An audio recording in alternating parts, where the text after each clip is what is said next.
দিনে দুপুরে যেমন একটা ঘটনা ঘটলো, কেউ কি দেখেও নাই যে এরকম একটা ঘটনা ঘটলো। ঢাকা মাওয়া এক্সপ্রেসওয়ের পাশে আবারও নারীর লাশ।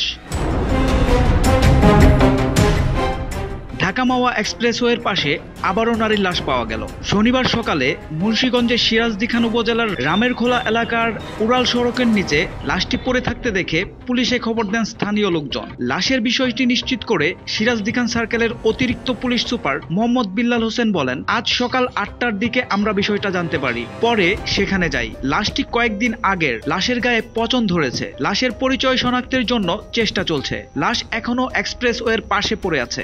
গুরুত্বপূর্ণ তথ্য উপাত্ত উদ্ঘাটনের জন্য বিশেষজ্ঞ দল ডাকা হয়েছে। সিরাজদিখান থানার উপপরিদর্শক এসআই মোহাম্মদ নোমান সিদ্দিকী বলেন, স্থানীয় লোকজনের কাছ থেকে খবর পাওয়ার পর লাশ উদ্ধারের কাজ চলছে। অজ্ঞাত পরিচয় ওই নারীর বয়স আনুমানিক 25 থেকে 30 বছর হবে।